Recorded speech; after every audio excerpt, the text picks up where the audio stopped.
and this one's going to be back out west. And that's going to be the other West Regional semifinal. How about the Bruins, UCLA, laying one here against the Zags? 145, I believe, is the total we are looking at here. And Teddy, let me guess. You looking at an under here, or what do you think? Round 3 between these two teams. Been there and done this before with them. How are you leaning? Sure. What did we see? We saw 83 to 63. Mm-hmm.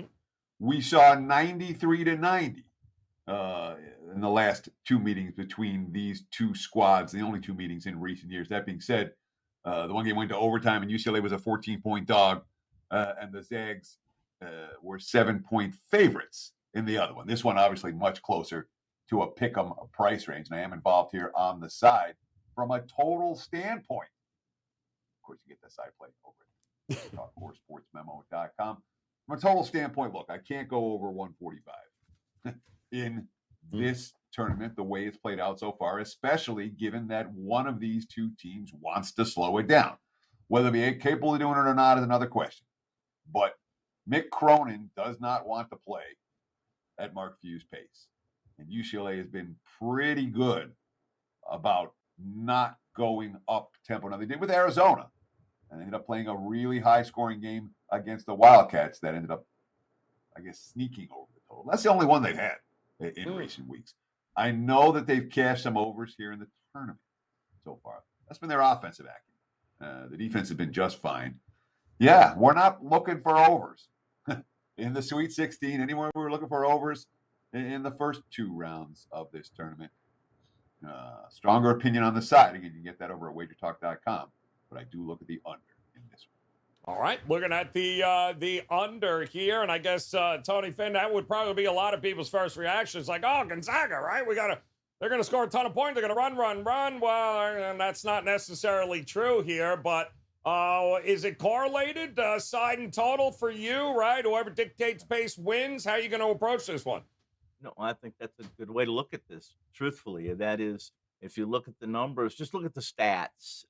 With UCLA successful, how successful has the other side been offensively?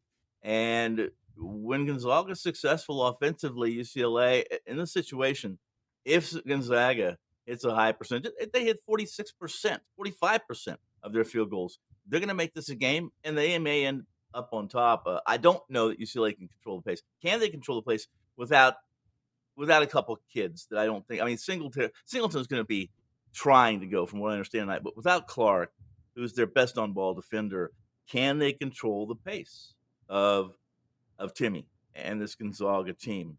The Bulldogs are 28-0 when they score 75-plus points this season. Now, I mean, how many teams have scored 75 on UCLA?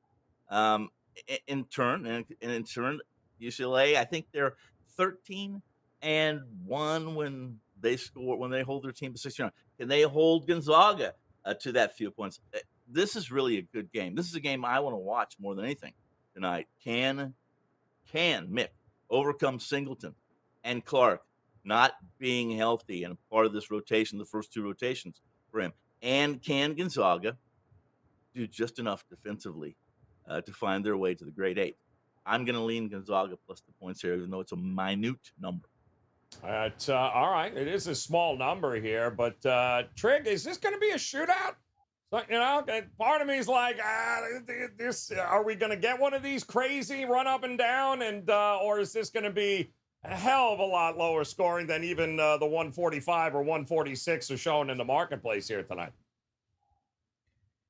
I'm with Teddy. I think it's going to play under for a couple of reasons. One, I think Mick Cronin is just an outstanding coach. I was listening to Dan Dickow, Gonzaga legend. He has got a podcast called Gonzaga Nation, talk about this game. And he basically talked about how good Cronin is at getting what he wants in a game, specifically Jaime Jaquez in ISO one-on-one with the ability to make a play on the Gonzaga defender. But to do that, it probably requires a slow pace. It probably requires patience. Tiger Campbell handling the ball. He turns the ball over as little as any point guard in the country. And so UCLA, make no mistake about it, they're going to try to play slower. They may be, well, we know they're without Clark. He's done for the season. Adam Bono looks like a game time decision. Singleton is another game time decision. But even if they don't play, they're still going to have Amari Bailey. It's not really going to change what they're trying to do. However, they are going to, like, Bono and Bailey are absorbing Clark's minutes right now. So it's even more incentive for UCLA to play slower. As far as what Gonzaga, like, I have a feeling Gonzaga is going to take a lot of threes in this game. UCLA will probably do a good job of keeping them out of the paint and forcing them to take the outside shot. Now, Gonzaga can make those, but it's also T-Mobile Arena, different venue, Sweet 16, nerves. So does Gonzaga just come out and light them up from three-point range? I'd lean toward probably not.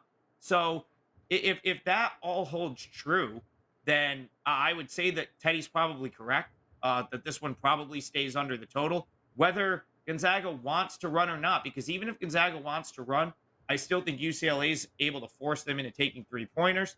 And Gonzaga, they're probably going to give up points, 75th defensive efficiency in KenPom. A lot of those metrics or a lot of those numbers are accumulated against West Coast Conference teams that aren't as good as, offensively as UCLA, but UCLA is going to do it at a slower pace, even if they're scoring. So for those reasons, I'm with Teddy. I lean toward the under here. Yep, under it is 145 and a half, 146 here, guys. But 4 games in total here tonight as the madness continues. And you heard Teddy mention it. Trig, Tony Finn, all 3 of these guys, best bets are ready to go over at WagerTalk.com.